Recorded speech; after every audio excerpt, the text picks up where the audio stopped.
Assalamualaikum warahmatullahi wabarakatuh, dimanapun sahabat berada. Hari ini kita hari kedua puasa dan kita akan ngabuburit bersama Bosman.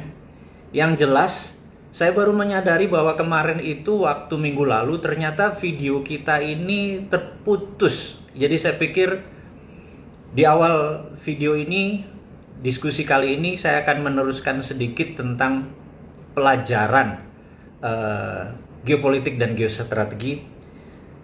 Jadi sahabat semua, kita tahu setelah 20 tahun reformasi berjalan, pelajaran tentang Pancasila, pelajaran tentang bernegara hilang dari pelajaran teman-teman. Berarti kalau sahabat semua umurnya sekitar 25 itu jigo ya.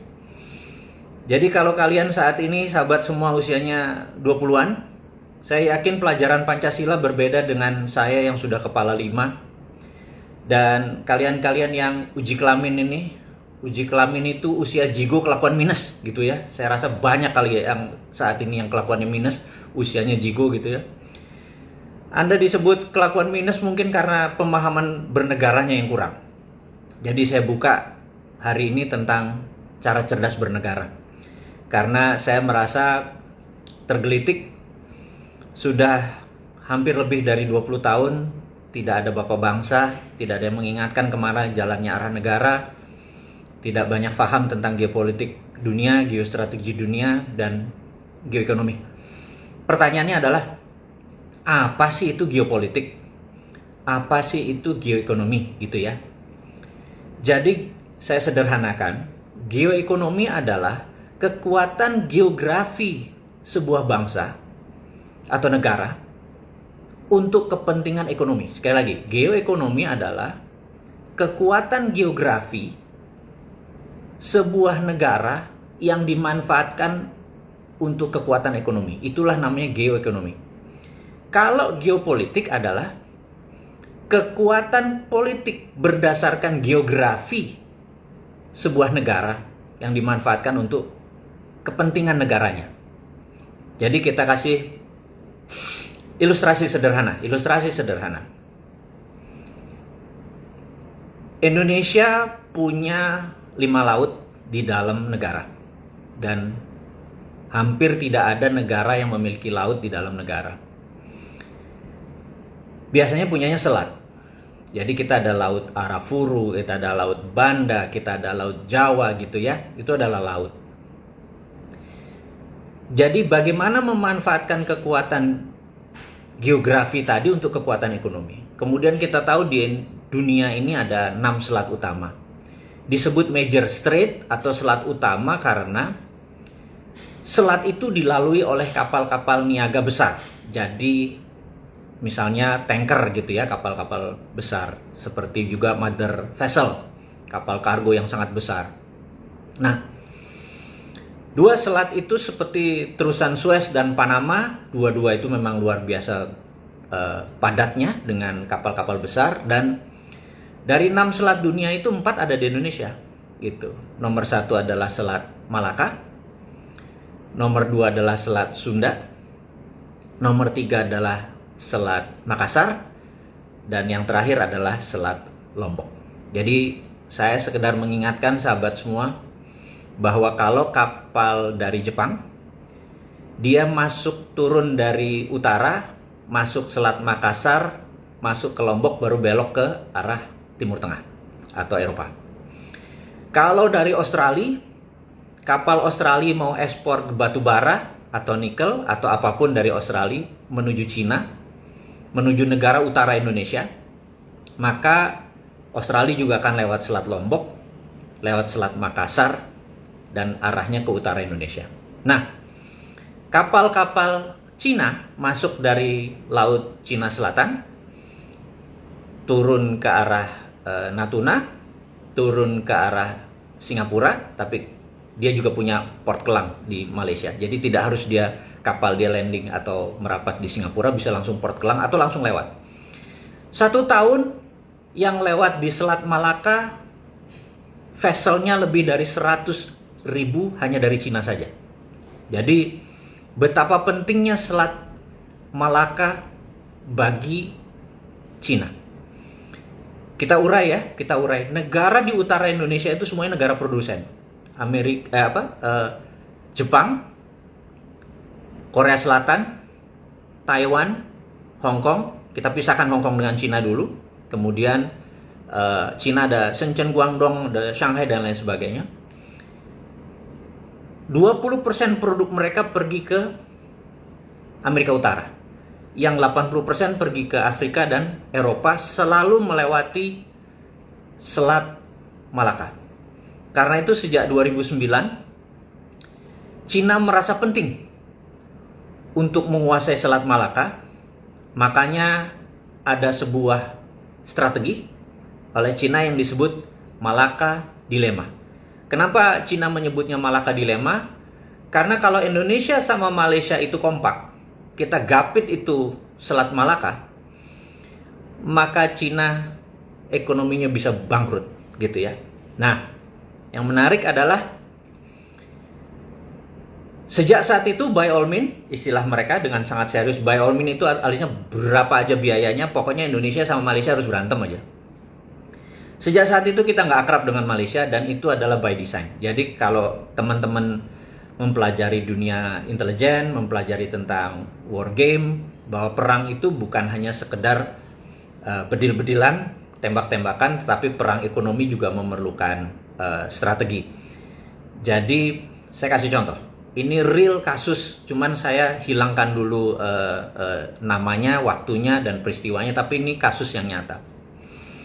Suatu hari di kawasan Cikarang ada pabrik pembuat rem, gitu ya. Mereka ini satu hari, satu orang yang bekerja bisa membuat 7 rem ini. Kemudian mereka dapat order dari Jepang untuk membuat rem tersebut. Yang terjadi adalah menarik. Ternyata mereka hanya mengerjakan 5,5, 6, sehingga harus lembur. Dari 6.000 karyawan itu harus lembur untuk mengerjakan 7. Lembur sampai jam 7, ternyata setiap minggu perusahaan harus membayar 1 miliar, 2 miliar uang lembur. Gitu. 1 bulan dia paksa SPI, SPSI-nya, buruhnya, dia ini tetap aja nggak bisa. Padahal dulu sebelum ada kontrak itu 7 itu di tangan gitu ya. Apa yang terjadi setelah itu? Dia minta bantuan kami, kita full tim ke sana, kita review. Kami ini, saya tanda petik dulu ya, nanti jangan teman-teman jangan komentar kami itu siapa, nanti aja sabar aja gitu ya. Kita melakukan reviewing, kemudian ketemulah 6 gegeduknya gitu ya, 6 gegeduknya. Bahwa inilah penyebabnya. Nah, 6 orang ini dipanggil ke pusat, 2 disekolahkan ke luar negeri, ke Jepang, 2 dinaikkan pangkat, 2 dipindahkan tapi pangkatnya naik. Setelah itu 6.000 orang ditekan, suruh mengerjakan, ternyata bisa, sehari bisa 7, bisa 8, dan tidak ada lembur lagi. Dari 6 orang ini kita review, ternyata ada yang menarik. Setahun yang lalu kata mereka ada orang dekat sekali dari Malaysia, dia sering dikasih uang, anaknya sakit dikasih biaya, dan sangat dekat, udah kayak saudara katanya. Mereka inilah, orang-orang inilah yang menginspirasi katanya bahwa jangan sampai kalau kita mau uang banyak, jangan turuti maunya perusahaan, kita perlambat dia, dan lain sebagainya, dan lain sebagainya. Jadi ada yang menginspirasi, gitu ya. Kita kejar lagi, baru kita sadar bahwa ternyata Malaysia ingin kontraknya itu pindah ke Malaysia. Jadi dengan pekerjaannya itu pelan, dengan pekerjaan itu jadi mahal, project itu pindah ke Malaysia. Karena Malaysia punya perusahaan yang sama. Disitulah kita kaget bahwa ternyata Malaysia pun tega melakukan infiltrasi ke negara kita untuk melakukan economic offense, serangan seperti itu. Hal seperti ini terjadi banyak dan kami udah tahu lama hal-hal seperti ini. Sekali lagi, bernegara itu tidak sesederhana mengelola sebuah kecamatan atau mengelola hal-hal yang bersifat normatif bahwa wacana-wacana. Enggak, rumit sekali bernegara itu gitu ya. Nah, Anda sahabat semua, mudah-mudahan dengan cerita tadi Anda mulai ngeh bahwa bisnis itu ada bisnis intelijen loh, ada marketing loh, yang bukan sekedar kita bilang, waduh ini harga murah beli, harga tinggi jual gitu ya, nggak sesederhana itu. Oke. Inilah yang saya ingin sahabat semua, sahabatnya Bosman ini bernegara itu sangat cerdas gitu. Saya mau tambah lagi, biar puas sekaligus bersemangat bahwa negara bukan sekedar ngurusi corona selesai ngurusin ekonomi, enggak seperti itu gitu ya. Saya mau tambah lagi. Anda tahu bahwa di tahun 2001 atau 2002 saya lagi di puncak, lagi di hotel di puncak, saya sendirian. Saya ada rapat waktu itu kalau nggak salah. Kemudian saya menyetel TV gitu ya. Di TV itu ada seorang penyanyi cewek melakukan gerakan sangat erotis yang kemudian hari dikenal dengan gerakannya goyang ngebor kalau nggak salah. Dia adalah Inul gitu ya. Saya waktu itu begitu melihat, saya langsung tepok jidat, astagfirullahaladzim gitu ya. Terus nggak lama kemudian saya bilang alhamdulillah gitu ya. Anda mudah-mudahan paham maksud saya. Saya melihat sesuatu yang luar biasa gitu ya. Tapi mendadak 3 bulan kemudian geger di media bahwa goyang Inul itu haram, nggak boleh, dan lain sebagainya. Oke, saya selesai dulu. Beberapa tahun kemudian, sahabat saya memiliki teman lama di Malaysia yang dia juga adalah orang petinggi tapi udah pensiun. Senior saya jauh sekali di Malaysia. Suatu hari dia datang ke Indonesia liburan dan saya jemput dia untuk makan malam, dinner. Kemudian dia ingatkan saya, dia bilang, brother, ingatkah waktu itu katanya, zaman Inul? Ingat, dia bilang gitu. Apa yang kamu lakukan di Indonesia? Saya bilang, wah sayang, saya gagal membuat Inul terkenal karena tahu-tahu Inul sudah dinyatakan haram oleh MUI dan lain sebagainya. Itulah katanya gitu. Itu saya yang operation. Saya bilang, terangin lagi, saya bilang gitu. Jadi dia bilang, Malaysia pun waktu melihat pertama kali Inul goyang itu, mereka langsung tepok jidat dan bilang, astagfirullahaladzim, katanya gini, gila nih katanya gitu ya. Lalu apa yang komentar yang mereka dapat adalah begini, teman-teman. Jadi Malaysia itu ada 5 juta penduduk Malaysia yang penggemar dangdut. Di luar TKI, TKW ya, penggemar dangdut. Kalau Inul sampai meledak, kemudian orang Malaysia tergila-gila sama Inul, maka produk Indonesia akan masuk ke Malaysia, gitu ya. Dan ini nggak boleh katanya. Jadi dia melakukan infiltrasi, dia bayarlah ulama lah, dia bayarlah organisasi ini bayar untuk menyatakan Inul itu haram gitu ya. Begitu berhasil dinyatakan oleh MUI haram, Malaysia tepuk tangan. Saya tepok jidat. Saya bilang, lu nggak ngerti ya bernegara ya. Saya bilang gitu. Kalau lu nggak terima goyang Inul nggak usah di Indonesia tapi diekspor aja seperti K-pop gitu ya. Itulah sahabat semua, saya pengen Anda itu tidak sederhana ngelihat, oh ini haram, ini halal. Itu pasti ada yang bermaksud. Sekarang goyang ngecor lah, goyang apalah lebih banyak, lebih jorok. Tapi karena tidak mempengaruhi sebuah negara, tidak ada yang infiltrasi. Jadi teman-teman, mudah-mudahan informasi bela negara seperti ini teman-teman paham. Jadi hari ini aja saya udah ngasih 2 bocoran bahwa negara lain itu sangat peduli sama Indonesia dan Indonesia kayak terlalu naif mengelola negaranya. Jadi saya gregetan gitu ya. Bahkan nggak usah begitu, 2024, saya ngomong 2024, calonnya siapa sebutin, nggak satu pun paham beginian gitu ya. Saya kadang-kadang ya Allah, masa negara Indonesia nih pemimpinnya gitu amat sih, terlalu kasual gitu loh. Dan nggak baca buku, nggak punya think tank, orang di sekelilingnya nggak sensitif terhadap rakyat gitu ya. Dan saya nggak pengen memiliki apapun, nggak pengen jabatan politik apalagi. Saya pebisnis, saya masih nggali di sawah, saya masih macul gitu ya. Tapi kalau negara ini bener kan kita enak hidupnya bener ya sudah. Saya ngomong melalui sahabat semua, mudah-mudahan sahabat semua bisa menyambung lidah ini, ajarin teman-teman gitu ya. 2 hal, bahwa ada namanya infiltrasi, ada agent di sebuah negara, ada sleeping army, ada sel-sel tidur yang nanti mereka bisa bangunkan, tahu-tahu Indonesia terguling aja tahu-tahu gitu ya. Dan banyak sekali titik-titik di sini, yaitu baru yang dari Malaysia, belum dari Singapura, dari Filipina, dari Morskova, Rusia punya di sini. Rusia tuh kalau ada hubungannya sama Bintang Kejora sama GAM, pasti ada agen Rusianya. Aduh, saya kalau udah kayak gitu tuh bener-bener kayak kok transparan banget sih negara Indonesia ini gitu ya. Jadi saya gugah teman-teman untuk peduli bahwa ya udah saya kasih pelajaran. Jangan-jangan memang selama 20 tahun di sekolah tidak diajari, bapak bangsa tidak mengerti banyak, teman-teman dulu yang senior-senior ya, yang usia udah 70 tahun, yang pernah ikut Cold War, yang pernah ikut perang Vietnam, pernah ikut perang Timur Timur, udah senior-senior, dia nggak bisa ngajarin lagi karena ada generation gaps gitu ya. Ya udah kita pelan-pelan aja. Ada 278 video, saya pelan-pelan. Saya dibilang teori konspirasi kek, mau dibilang nggak paham apa yang terjadi, nggak peduli. Saya cukup waktu untuk bersabar, saya cuma bisa kasih 5 menit, padahal saya pengen ngasih berjam-jam gitu ya. Sekali lagi, saya cukup bersabar untuk Anda pinter, karena makan kue gede sekaligus pasti Anda nggak kuat, lebih baik dicemilin pelan-pelan gitu ya. Oke. Kemarin, kita lanjut video kemarin ya. Sekali lagi, kita lanjut video kemarin karena ternyata terpotong gitu ya, terpotong. Jadi saya review sebentar ya, setuju ya teman-teman ya? Setuju ya teman-teman? Jadi saya sekedar mengulang bahwa tahun 45, tahun 44, sebelum Perang Dunia Kedua berakhir, Amerika memanggil seluruh negara Eropa, negara-negara yang bakal menang perang, di kota kecil namanya Bretton Woods, di utara Boston, 1 jam dari utara Boston, kota kecil sekali.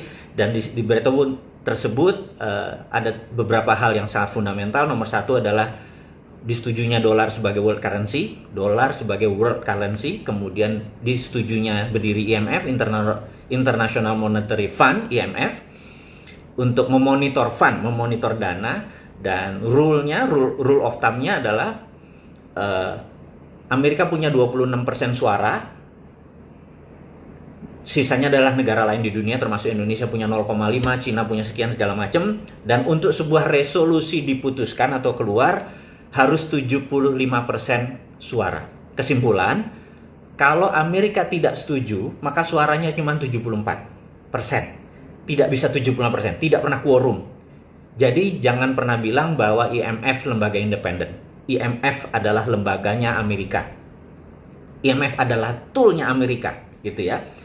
Untuk bukti kenapa kantor IMF nggak di New York, kenapa kantor IMF nggak di London, kantor IMF ada di Washington. Itu artinya memang wilayah Washington. Kemudian berdiri World Bank untuk mengontrol currency dan mengontrol IMF tadi, menjadi 3 kesatuan. Nah, teman-teman, setelah disetujui, maka Amerika melakukan namanya Operation Paperclips. Di Operation Paperclips, Amerika mengambil 1.100 ilmuwan Jerman. Ditarik, begitu 1.100 ilmuwan Jerman udah dibawa ke Amerika, maka Rusia nyerbu Jerman rata tanah, selesai. Jadi sejak saat itu seluruh teknologi, seluruh orang pinter kesannya pergi ke Amerika semua. Dan Amerika dari dulu adalah land of freedom. Jadi saya cerita Amerika dulu, jangan bilang saya anteknya Amerika. Sabar ya, ini ada pro cebonger ini kadang-kadang bilang, wah ini anteknya Amerika nih.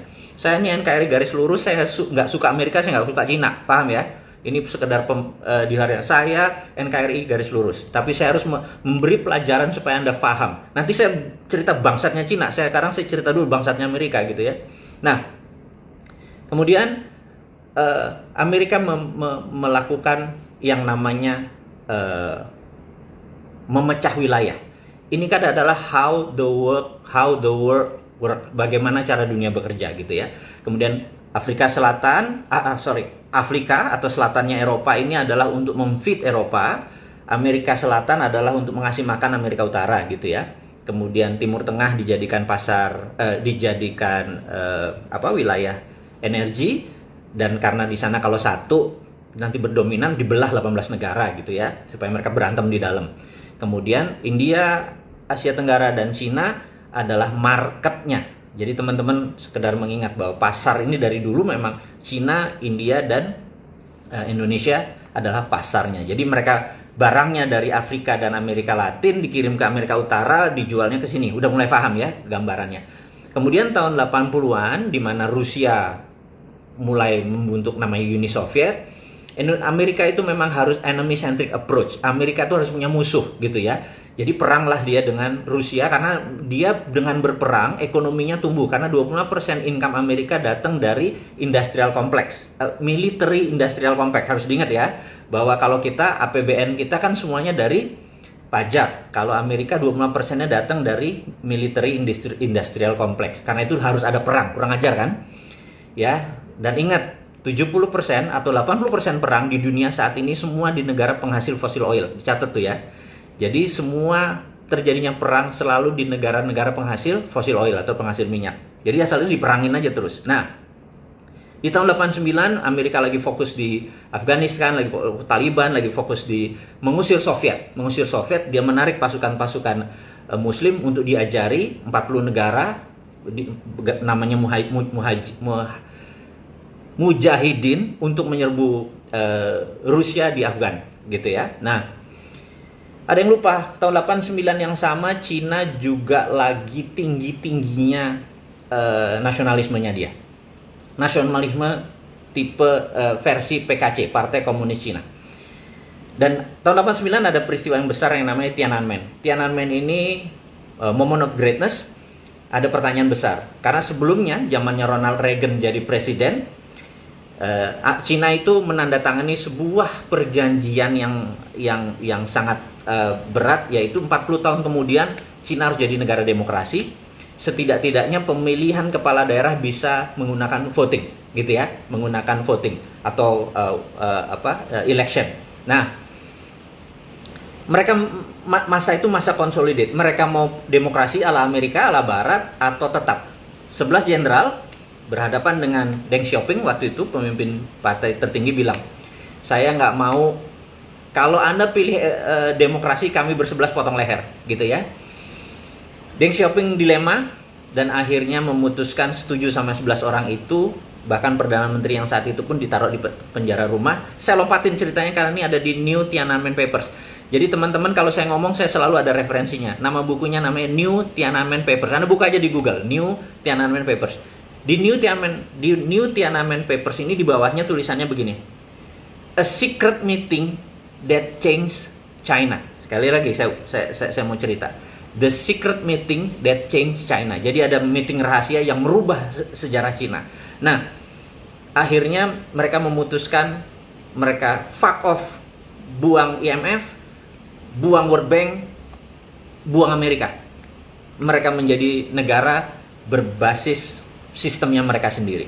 Nah, siapa guru besarnya mereka? Teman-teman boleh cek. Michael Hudson. Benar, Michael Hudson. Hudson. Michael Hudson, pendiri Hudson Institute, adalah seniornya Alan Greenspan. Anda ingat, Alan Greenspan adalah maestronya Bank Sentral Amerika, Federal Reserve. Tapi Michael Hudson adalah seniornya. Di Chase Manhattan dulu dia adalah seniornya dari Alan Greenspan. Michael Hudson dari tahun 70-an memang sudah memberikan terobosan-terobosan besar sehingga idenya dia diterima oleh Amerika di tahun 71. Jadi 15 Agustus 1971 Amerika deliberate. Amerika menyatakan setiap printing money tidak perlu pakai emas lagi. Jadi Amerika melepas dolarnya, tidak pakai emas lagi, dia print suka-suka mereka. Ini yang kurang ajar ya. Nanti kita akan bicara khusus sampai sana. Karena itu saya merasa saya nggak percaya lagi sama dolar, gitu ya. Nanti kita sampai sana. Nah, kemudian Hudson ini ngajar di Peking University. Dia sekarang guru besar di Missouri University. Dia ngajar di Peking University. Ilmunya adalah MMT, Modern Monetary Theory, yang saya anut sudah lama. Jadi dia mengajarkan seluruh petinggi Partai Komunis Cina, seluruh Politbiro adalah muridnya Michael Hudson. Di 89 itulah teori MMT dipakai di Cina. Apa yang dipakai? Oke. Saya mau terangkan sedikit teman-teman, dan ini adalah mudah-mudahan ilmu yang bermanfaat buat Anda semua, karena suatu hari kita akan membuat ini menjadi bagian dari Indonesia. Jadi begini. Hudson tidak percaya sama inflasi. Inflasi adalah kalau mismatch. Kalau ada yang mismatch balance sheet-nya pasti inflasi. Jadi kalau itu nggak mismatch, pasti tidak ada inflasi, ya. Itu rumusnya dia. Jadi kalau ada inflasinya 7%, pasti mismatch, pasti produksinya tidak sesuai dengan uang beredar, gitu ya. Jadi sesimpel itu. Nah, untuk itu apa yang dilakukan oleh pemikiran sederhananya? Jadi di Cina itu punya dua mata uang, ada renminbi, ada yuan. Ini kita bicara tahun 89, bukan sekarang, karena sekarang udah hampir satu lagi. Jadi yuan beredar di luar Cina, renminbi beredar hanya di dalam Cina, gitu ya. Nah, renminbi ini dicetak bukan berdasarkan aturan IMF, ada emas, ada pinjaman, ada loan, ada model kayak mega bintang menteri sekarang ini. Apa-apa harus pakai pinjaman, apa-apa harus pakai dolar gitu ya. Mindsetnya begitu. Beda sama yang Cina lakukan. Pokoknya ada underlayingnya. Underlayingnya bisa apapun. Bisa sumber daya alam, bisa bisnis, atau project, atau emas, atau dolar. Terserah. Nah, sebagai contoh. Misalnya saya Presiden Sontoloyo untuk Republik Sontoloyo gitu ya. Kita ambil kecil, ambil 2000 hektar tanahnya Sultan Ground. Ini yang ngawur aja gitu ya. Nah, kemudian Menteri Perumahan Rakyat bilang, Pak Presiden lapor, saya pengen atau kita nih harus membuat 1 juta rumah murah. Kita perlu 100 triliun. Oke. Maka saya sebagai presiden bilang, oke, Ibu Menteri Keuangan tolong print 100 triliun, kasih ke Pak Menteri Perumahan Rakyat. Dan saya bilang, Pak Menteri, kamu nanti pokoknya tidak boleh ada barang impor. Besinya, semennya, kayunya, semua harus lokal. Dan dihitung benar-benar harga satu rumah berapa, tidak boleh ada bunga. Nanti begitu orang bayar, uang tersebut kasih ke Menteri Keuangan, uangnya masuk itu harus dibakar. 100 triliun tadi dikirim ke Menteri Perumahan Rakyat, langsung pabrik-pabrik di Tegal, pabrik-pabrik di mana, di seluruh Indonesia, pabrik semen, pabrik kayu, batu, bata, kusen, semua nyala gitu ya, dibangun, kemudian rakyat membayar, entah nyicil, entah tunai, begitu uang masuk, dibakar. 5 tahun kemudian begitu barang ini jadi, misalnya 100 triliun udah dapat, kirim ke bank lagi, bakar uangnya, gitu ya. Selesai. Begitu dibakar, tidak ada inflasi, karena underlayingnya proyek, gitu ya. Karena itu di Cina, dengan cepat mereka bangun, karena apapun renminbi bangun, gitu ya. Nah, Anda mudah-mudahan teman-teman, sahabat semua sudah mulai menyadari bahwa akhirnya tumbuhnya cepat, tumbuh. Tapi yuannya bagaimana, gitu ya. Mereka kan tetap perlu nilai yuannya tinggi gitu ya. Nah, caranya gampang. Kalau Indonesia nih, Indonesia udah menerapkan rupiah biru sama rupiah merah. Rupiah merah di luar negeri, rupiah biru di dalam negeri gitu. Jadi yuan sama renminbi. Nah, kita langsung bilang, oke, kita operasi intelijen. Kita kirim intelijen kita ke Papua Nugini, ke Filipina, ke Malaysia, ke mana aja kita kirim. Usahakan orang ini mendekati pemimpin-pemimpin yang di negara-negara, calon pemimpin atau pemimpin. Tidak perlu presidennya, tidak perlu perdana menterinya, tapi orang dekatnya gitu ya. Nah, misalnya dari Papua Nugini lapor Pak, kita sudah dapat orang yang sangat ambisius. Dia bisa jadi presiden, dia bisa jadi perdana menteri Papua Nugini. Oke, jadiin dia deh. Gitu ya, berapapun biayanya jadiin. Terus suruh dia nanti buat proyek. Pokoknya duitnya ada, pokoknya dia tinggal kerja aja gitu ya. Ini contoh buat ilustrasi. Nah, teman-teman, kemudian begitu orang itu menang jabatannya perdana menteri, orang di sekelilingnya bilang, oke, buat yang lama balik modalnya. Jadi kayak jalan tol, jembatan, pelabuhan, pokoknya yang balik modalnya lama aja. Kalau perlu dia nggak bisa bayar gitu ya. Nah, begitu dihitung katakanlah jumlahnya 10 billion dolar. Anggap dalam rupiahnya adalah 100 triliun rupiah. Lalu apa yang kita lakukan ini di Indonesia?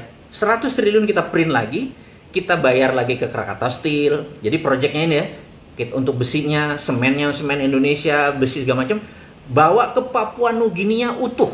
Ingat ya, bawa ke Papua Nugini utuh. Bahkan di sana pun orang Papua Nugini nggak boleh kerja. Harus ingat ya, nggak boleh kerja. Jadi semuanya harus orang kita, orang Indonesia datang ke sana. TKI-nya semua orang Indonesia. Pokoknya di sana nanti perdana menteri cuma datang gunting pita, rakyatnya suruh keprok-keprok gitu ya. Itu aja tugasnya. Nah, nanti begitu barang balik, mereka nyicil dalam bentuk dolar ke Indonesia. Nah, begitu dolar masuk, renminbi kita bakarin sehingga nilai rupiah merahnya menguat. Anda mulai paham ilustrasi ini ya, mulai paham. Tadi saya cerita tentang kurang ajarnya Amerika, sekarang saya cerita kurang ajarnya Cina. Jadi kalau sebuah negara tidak berdaulat, silau dengan asing sama asing, maka kelihatannya keren, gitu ya. Dan bagi saya hal ini naif, gitu ya. Perdana Menteri Papua Nugini loh ya yang naif ya. Kalau di sini pinter, nggak mungkin orang kita mah dikerjain kayak gitu, nggak mungkin gitu.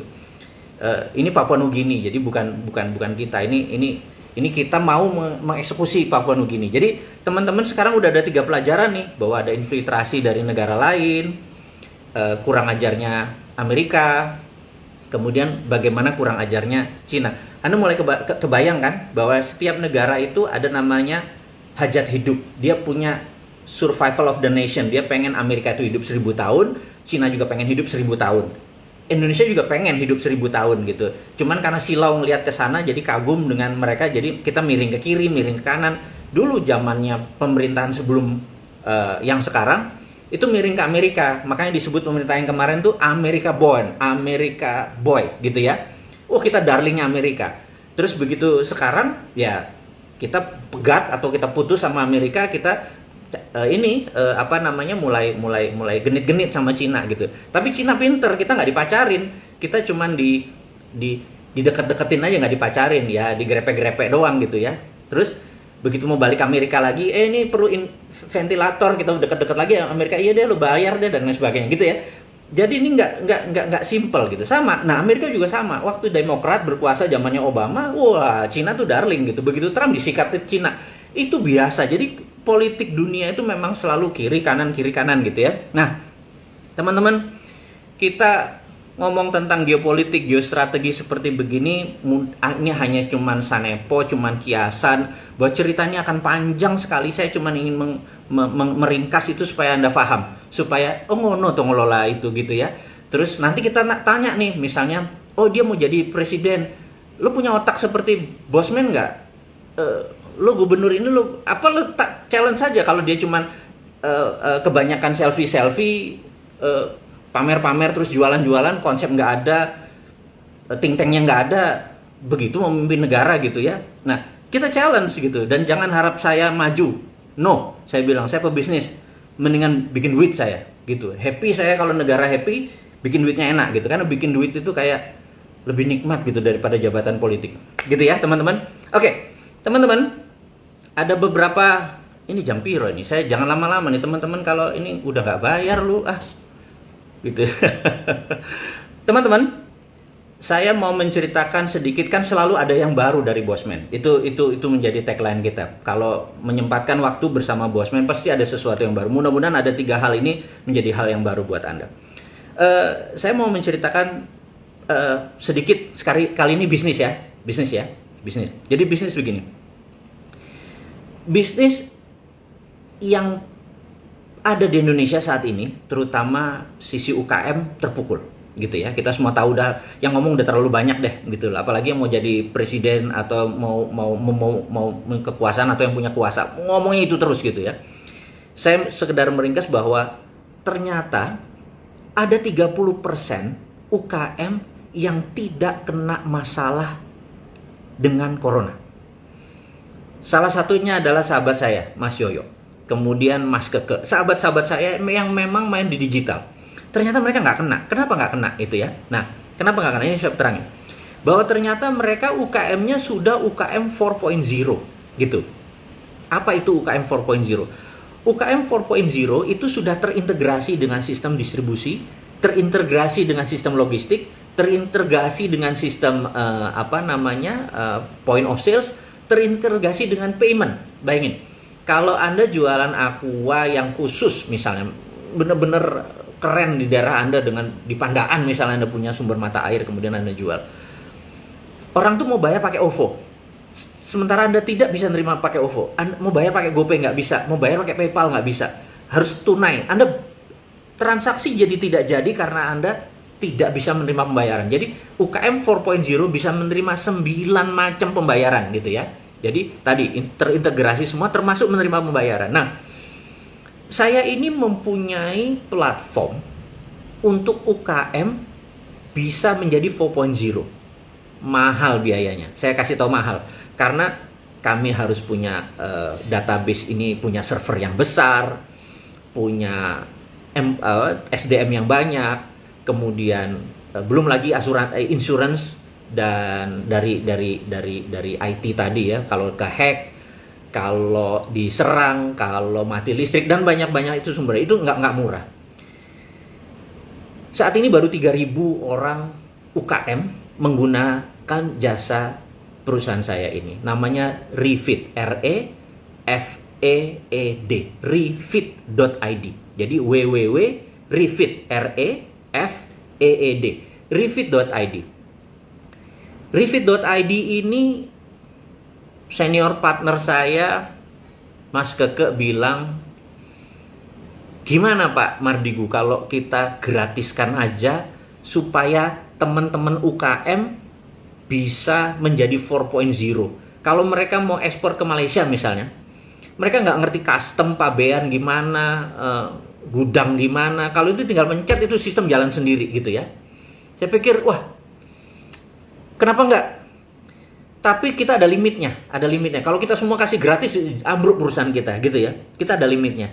Jadi kita bilang, siapa saja yang mendaftar dari sekarang sampai Juli akhir, kita kasih gratis. 3 bulan ini gratis. Manfaatkan ini untuk Anda membuat bisnis Anda. Sekali lagi, ini bisnis ya. Ini untuk membalik keadaan, memanfaatkan. Anda tinggal pencet. Bisnis Anda udah 4.0. Dan bisnis 4.0 adalah bisnis yang paling tahan dengan corona. Gitu, karena memang corona kan social distancing. Karena ini kan tidak ada unsur social distance, nggak ada unsur sosialnya, semuanya robotik, semuanya digital. Jadi teman-teman, kalau Anda, sahabat semua, ingin keluar dari masalah UKM Anda, masuk ke UKM 4.0, dan ini free sampai bulan Juli akhir. Itu sedikit kontribusi dari saya. Saya bukan tipe yang ayo kita harus ubah ininya. Itu udah lewat. Sekarang kita harus action. Jadi actionnya gimana? Join refeed.id gitu ya. Nah, terus teman-teman yang ingin membaca buku baru yang saya terbitkan, buku baru ini apa? Jadi saya merasa anak-anak kecil kemarin itu, yang uji kelamin itu, yang usia jigo kelakuan minus itu, kaum milenial itu mau jadi oligarki milenial itu menampar saya bahwa kok di Indonesia ini nggak ada sih orang yang ngingetin orang lain kalau salah gitu ya. Saya ini mungkin dididik Jawa. Jadi ayah saya itu almarhum bilang gini, kamu kalau salah tak kamplengi. Tapi kalau bener jangan harap pujian, karena wayai ngono, memang harus begitu gitu ya. Jadi bener jangan harap pujian. Jadi nah, anak-anak ini kalau salah ya harus ada yang ngamplengi gitu ya. Lu salah, lu tidak pakai tender, lu ngambil 5,6 triliun, lu salah, kamplengi gitu loh. Dan jangan dibela, oh dia masih kecil, dia masih nggak ngerti, pakai logo istana. Saya bilang, kenapa dibela lagi sih? Saya bilang kayak lu salah, bilang salah gitu loh.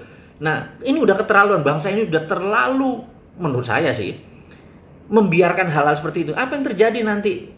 Ini generasi yang tadinya mau kita buang nih, nanti 2024 kalau perlu yang kepala 60 tuh coret aja semua, gitu ya. Mendadak anak-anak ini diajarin lagi, mereka jadi oligarki baru gitu ya. Dan kapan kelarnya gitu. Anda tahu oligarki kan? Oligarki adalah sekelompok orang mengendalikan pemerintahan, itu namanya oligarki.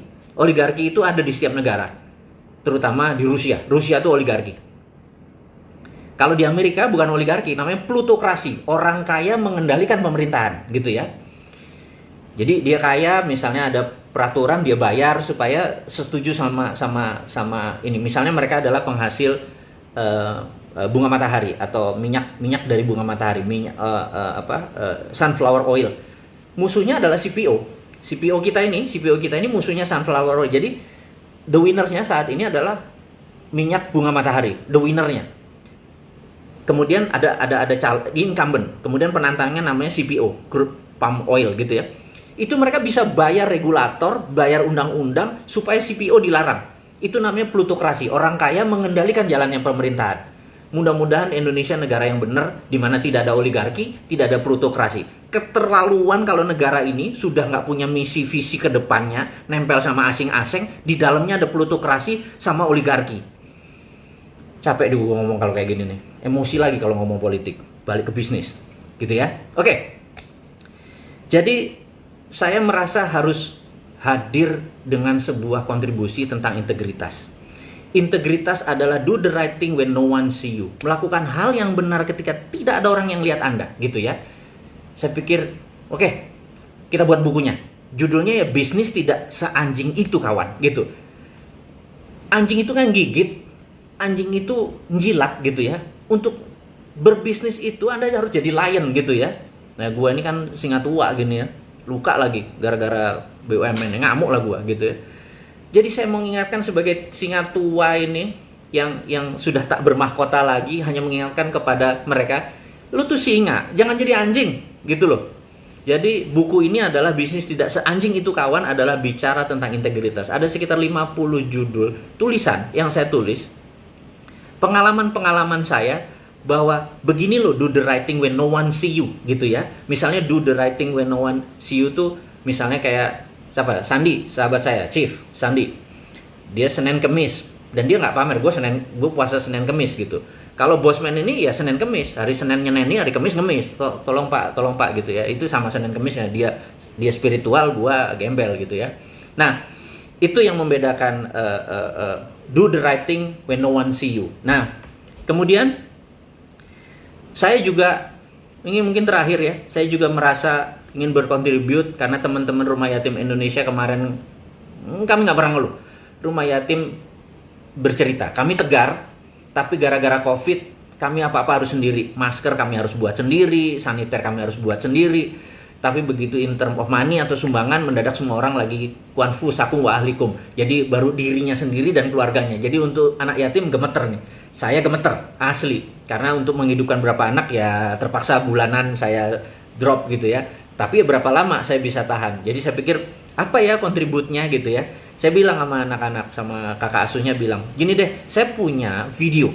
Judulnya Vision 2030, bagaimana saya melihat tahun 2030 Indonesia bagaimana menjadi domination, untuk Indonesia menjadi mendominasi, dan bagaimana kita mendistract the world, dunia ya, bukan sekedar Indonesia. Jadi Anda sebagai UKM bagaimana, Anda sebagai profesional bagaimana, negara itu bagaimana, semua saya rinci di sana, di Visi 2030, dan seluruh keuntungannya buat Rumah Yatim Indonesia. Gua kalau ngomong yatim, susah. Oke, kita jadi teman-teman, kalau Anda ada uang sedikit, kami Rumah Yatim kalau bisa jangan disumbang, tapi beli aja itu Visi 2030, karena ini biar kami independen, biar kami nggak punya utang budi, biar kami berat loh nerima sumbangan itu. Anda tahu, saya 24 tahun ngurusin dunia kepantian. Kalau bisa jangan berutang deh gitu ya. Gitu. Itu dari saya. Nah, teman-teman, di ujung pembicaraan kita hari ini, awalnya kita bicara geopolitik, di ujungnya kita atau saya jualan tentang refit untuk UKM Anda menjadi 4.0 refit, refeed.id, www.refeed.id. Nah, kemudian saya juga mengajak teman-teman untuk belajar tentang integritas, beli buku dari Bisnis Hack. Ini adalah bisnis nggak seanjing itu, karena Anda adalah seorang singa, Anda adalah seorang lion, Anda adalah king gitu ya. Anda nggak harus jadi gembel, nggak harus ngejilat gitu ya, apalagi Anda masih muda-muda. Buku ini adalah buku pengalaman saya, bagaimana saya gagal, bagaimana saya berhasil, bagaimana saya harus melakukan sesuatu yang benar dan saya ditempelin. Biar aja saya yang salah, Anda ambil yang benar-benarnya aja. Terakhir, video Vision 2030, saya coba, kalau Anda mau beli Vision 2030, Anda bisa baca ini nggak? Ini nomornya adalah 0878-8433-5080. Ini khusus untuk Rumah Yatim Indonesia dengan Mbak Zeta. Anda catat. Ini ada video, Anda catat ya. Nanti itu adalah Anda untuk belajar tentang forecasting, melihat apa yang terjadi 2030. Apa yang akan saya predik adalah aduh, saya bocorin nggak ya? Gini deh, minggu depan saya akan bocorin apa yang akan terjadi. dan Anda siap-siap akan terkaget-kaget ternyata Indonesia demikian powerful, demikian kuat, dan kita gandengan aja. Dan saya udah nggak sabar sebenarnya untuk membuka ini semua. Bukan teori, bukan hanya visi, tapi benar-benar action plan, dirinci sangat detail. Baik sahabat, mudah-mudahan ngabuburit hari ini dengan Bosman Anda dapat sesuatu yang bermanfaat. Mudah-mudahan Anda bisa melaksanakan ibadah dengan semangat, dan COVID sebentar lagi akan selesai dan kita pasti menang. Dan menang kita karena kita mempunyai strategi menyalip di tikungan yang akan membuat Indonesia menjadi terbaik, gitu ya. Dan untuk rahasia yang akan saya ceritakan kita tunda sampai minggu depan. Terima kasih sahabat semua. Sampai berjumpa lagi. Assalamualaikum warahmatullahi wabarakatuh. Sukses buat Anda semua.